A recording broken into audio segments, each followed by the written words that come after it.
So hey guys, I'm Arnath Singh. Welcome back to my YouTube channel. If you don't know, I'm a third year MBBS student at AIMS New Delhi. And in this video, guys, हम लोग बात कर रहे होंगे उन students के बारे में जो कॉन्फिडेंट नहीं फील कर रहे हैं अपने नीट 2020 एग्ज़ाम को लेके, या फिर नीट 2021 एस्पिरेंट की बात करें तो वो एस्पिरेंट्स जो कॉन्फिडेंट नहीं फील कर रहे हैं 11th के सिलेबस को लेके। तो यार इस वीडियो में आपको ये जो कॉन्फिडेंस वाला फैक्टर है ना, इसको समझाने के लिए मैं आपको एक एनालॉजी देना चाहूँगा। ठीक है, वो क्या एनालॉजी है आप ध्यान से सुनिए। देखिए, सपोज़ आप एक बैट्समैन का एग्जांपल लीजिए। वो बैट्समैन जो है ना कॉन्फिडेंट नहीं फील कर रहा है, अपने रूम पे बैठा हुआ है, ठीक है, और काफ़ी समय से वो प्रैक्टिस छोड़ रखा है, ठीक, प्रैक्टिस करने नहीं जा रहा है क्रिकेट फील्ड पे अपना, ठीक, और ना ही रनिंग कर रहा है अच्छे से बिटवीन द विकेट्स, कुछ प्रैक्टिस नहीं कर रहा है, ना बैटिंग का कुछ भी, ठीक। अब वो घर पे बैठा हुआ है और सोच रहा है कि यार मेरे को कॉन्फिडेंस नहीं आ रहा है कि मैं एक हफ्ते बाद जो मेरा मैच होने वाला है ना, उसमें मैं चौका छक्का मार पाऊंगा। उसको ये कॉन्फिडेंस नहीं आ रहा, ठीक है।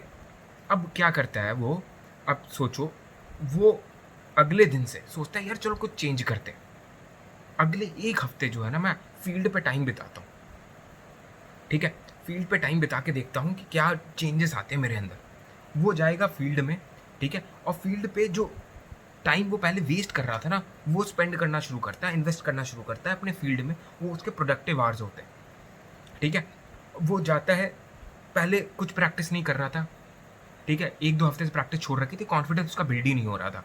अब वो प्रैक्टिस करने जाता है, पहली बॉल फेस करता है, दूसरी बॉल फेस करता है, एक दिन होता है, दूसरे दिन जाता है, 9-10 घंटे प्रैक्टिस करता है, बॉल फेस करता जाता है, कोई बाउंसर आती है, कोई लो रह जाती है, कोई जिस किसी पे कट मारना पड़ता है, किसी पे पुल मारना पड़ता है उसको, किसी पे स्ट्रेट ड्राइव, किसी पे स्क्वायर कट, ठीक है, किसी पे हेलीकॉप्टर शॉट मारना पड़ता है। तो जब वो इतने वेरिएशंस को डील कर रहा होता है ना यार, और क्योंकि वो प्रैक्टिकली उन चीज़ों को डील कर रहा होता है, सामने से डील कर रहा होता है, सिर्फ बैठ के सोफ़ा पे या फिर अपने बेड पे बैठ के वो इमेजिन नहीं कर रहा है कि हाँ ये बॉल आएगी तो ऐसे खेल लूँगा, ये ऐसे आएगी तो मैं ऐसे खेल लूँगा, और इस बॉल पे मैं चौका छक्का मार लूँ। वो ये सब चीज़ें नहीं कर रहा है। वो फील्ड में उतर के टाइम इन्वेस्ट करके प्रैक्टिकली बॉल्स को फेस कर रहा है एंड उस पर अच्छा कर रहा है। क्योंकि वो उस पॉइंट ऑफ टाइम पे अच्छा कर रहा है, तब वो इमेजिन कर पा रहा है कि हाँ एक हफ्ते बाद जो उसका गेम होने वाला है ना, वो उसमें अच्छा कर पाएगा। अब उसको कॉन्फिडेंट वो कॉन्फिडेंट फील कर रहा है कि वो एक हफ्ते बाद वाले गेम में अच्छा कर पाएगा। एक हफ्ते बाद जो गेम होगा उसमें अच्छा कर पाए या ना कर पाए, पर at this point of time वो फील कर रहा है कि वो कॉन्फिडेंट है अपने पेपर को लेकर। तो यही एनर्जी मैं आपको देना चाहूँगा। जैसे वो बैट्समैन जितना टाइम स्पेंड किया ना यार अपने फील्ड पे बॉल को फेस करते हुए, बैटिंग प्रैक्टिस करते हुए 9-9, 10-10, 12-12 घंटे अनकंडीशनली लगा हुआ है, ठीक है, एंड अच्छे से प्रैक्टिस किया जा रहा है, हर टाइप के शॉट्स प्रैक्टिस कर रहा है, हर टाइप की बॉल को फेस कर रहा है, हर टाइप के गुगलीज को फेस कर रहा है। तो वो उसको मालूम है कि यार गेम में इससे ज़्यादा क्या हो सकता है, एक्चुअल गेम में कौन सी नई टाइप की बॉल आ जाएगी, कौन सा नया टाइप का पेस आ जाएगा जो वो फेस ना कर रखा हो पहले से। वो इतने ढेर सारी चीज़ें कर रखा है कि वो गेम के लिए काफ़ी श्योर हो गया कि भाई अब यार बाउंसर आए या फिर लो रह जाए बॉल या फिर यॉर्कर आए, मैं खेल लूँगा, स्पिन हो, फास्ट हो, मीडियम पेस हो, सब खेल लूँगा, क्योंकि हर चीज़ की प्रैक्टिस वो कर रखा है। तो यही चीज़ मैं आपको समझाना चाहता हूँ कि आप इसलिए अपने गोल को लेके दैट इज़ नीट 2020 या फिर अपने 11th के सिलेबस को लेके कॉन्फिडेंट नहीं हो, क्योंकि आपने उसकी इनफ प्रैक्टिस नहीं की है। आप खुद बताओ, आपने ऑनेस्टली बताओ मेरे को, यहाँ पे मैं कुछ देर रुकता हूँ, आप कमेंट सेक्शन में बताओ आपने कितनी प्रैक्टिस कर रखी है अपने नीट 2020 के लिए, नीट 2021 वाले एस्पिरेंट 11th वाले सिलेबस के लिए कितना कर रखे हो, कितनी इंपॉर्टेंस तुमने दी है, कितना तुमने इस बैट्समैन की तरह 9-9, 10-10 घंटे के सेशंस बिताए हैं किताब के साथ दिन के। कितने बार तुमने ऐसे किया है कि 9-9, 10-10 या 5-5, 6-6 घंटे एट अ स्ट्रेच पढ़ाई की हो और सारे टाइप के क्वेश्चंस हो उसको किया हो, या फिर सभी टाइप के कॉन्सेप्ट्स को समझा हो। जब तुम ऐसे टाइम स्पेंड कर रहे होते हैं ना इतना डेडिकेशन के साथ, जब तुम over a period of time रोज़ का रोज़ इतने डेडिकेशन के साथ तुम किसी चीज़ पे टाइम स्पेंड कर रहे होते हो, तो ऑब्वियसली है, ये ऑब्वियस सी बात है कि तुम उसके लिए कॉन्फिडेंट हो जाओगे। क्योंकि जब पेपर आएगा ना यार, वो पेपर क्या होगा, उस सिलेबस से ही बन के आया है, ठीक है। जैसे ये बैट्समैन कौन कौन से स्ट्रोक खेल सकता था, कौन कौन से सिक्सर मार सकता था, चौके मार सकता था, किस किस फॉर्मेट में मार सकता था, वो सब वो प्रैक्टिस कर रखा है, राइट।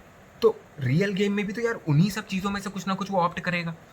एंड वो ऑलरेडी उन चीज़ों की प्रैक्टिस कर रखा है, तो रियल गेम में भी कर लेगा, इसलिए वो कॉन्फिडेंट है। तुम क्या किए हो, तुमने कई डिफरेंट टाइप के क्वेश्चंस, कई नए-नए टाइप के क्वेश्चंस, कई कॉन्सेप्ट्स को तुमने स्किप कर रखा है। तो तुम फ़ियर और एंग्ज़ायटी में रहते हो कि यार अगर ये सवाल आ गया मेरे एग्ज़ाम में, एक पर्टिकुलर सवाल, मान लो तुमने केटीजी छोड़ रखा है, ठीक है? तुम्हें मीन वेलोसिटी का कॉन्सेप्ट नहीं है, आरएमएस का कॉन्सेप्ट नहीं है, सपोज़ तुमने वेव मोशन छोड़ रखा है, ठीक है? तो तुम्हें दिमाग में हमेशा रहेगा यार कि वेव वाला मैंने चैप्टर छोड़ रखा है, ये सवाल आया ना यार, तो मैं नहीं कर पाऊँगा। तो वो तुम अंडर कॉन्फिडेंट हो जाओगे। तुम्हें फ़ियर और एंग्ज़ायटी तुम्हारा अंडर कॉन्फिडेंस इनवाइट करेगी और तुम पेपर को लेके अंडर कॉन्फिडेंट होगे और फिर तुम इंस्टाग्राम पे मेरे को मैसेज करोगे कि सर मैं कॉन्फिडेंट फ़ील नहीं कर रहा हूँ अपने पेपर को लेके, मैं क्या करूँ ऐसा? तो भाई मेरा एक ही आपसे राय है कि जितना टाइम है यार, अभी जितना भी टाइम आपके हाथ में है, जो चीज़ तुम्हें वीक लग रही है, जैसे बैट्समैन को क्या लगा कि ये अंडर कॉन्फिडेंट है अपने बैटिंग परफॉर्मेंस को लेके, जो आने वाला टेस्ट है, तो तुम्हारा टेस्ट सीरीज़ है आने वाला, ठीक है? कोई ना कोई टेस्ट सीरीज़ में तुम एनरोल्ड होगा, मेरा टेस्ट सीरीज़ होगा, किसी और का। उस टेस्ट सीरीज़ में तुम्हें अच्छा परफॉर्म करना है, उसकी तुम्हें एंग्ज़ायटी है। नीट जो फाइनल एग्ज़ाम है, उसमें अच्छा परफॉर्म करना है, उस बात को लेके आपको डर है कि आप नहीं कर सकते हो, आप अंडर कॉन्फिडेंट हो। तो उस चीज़ को ओवरकम करना है, तो आपको और मेहनत करनी होगी उसी डायरेक्शन में। आपको और प्रैक्टिस करनी होगी, सभी टाइप के कॉन्सेप्ट सीखने होंगे, क्वेश्चंस लगाने होंगे एंड बार-बार प्रैक्टिस करनी है, जिससे आप जो हो कॉन्फिडेंट फ़ील कर सको। आपको अंदर एक बिलीफ आएगा, आपके अंदर एक फ़ेथ आएगा कि नहीं यार, अब मैंने सभी टाइप के क्वेश्चंस लगा लिए हैं, इससे बाहर कुछ नहीं आ सकता या फिर आएगा भी तो मतलब उस पे मेरा कंट्रोल नहीं है। ये जो 180 सवाल में से 150 से 160 टाइप के जो क्वेश्चन आएँगे ना, वो मैंने कर रखे हैं और इससे बाहर से वो 20-25 क्वेश्चन आएँगे जो मैं छोड़ सकता हूँ, फिर भी मेरा सिलेक्शन हो जाएगा। तब आप कॉन्फिडेंट रहोगे अपने पेपर को लेके।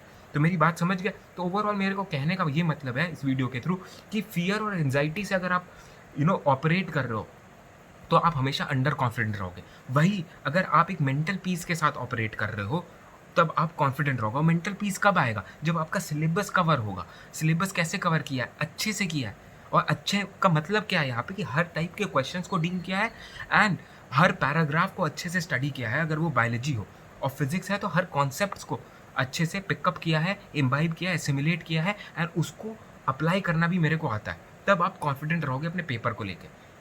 आई होप आप समझ गए होगे यार मैं क्या कहना चाह रहा हूँ। So all the best guys, keep hustling, पढ़ाई करते रहिए। कॉन्फिडेंस ऑटोमैटिकली बिल्ड होगा आपका जैसे-जैसे आप पढ़ाई करते जाओगे और अपने मैराथन में आप आगे बढ़ते जाओगे। आप उतना कॉन्फिडेंट होते जाओगे अपने एंड गोल को लेके, दैट इज़ नीट 2020 या नीट 2021 को लेके। So all the best guys.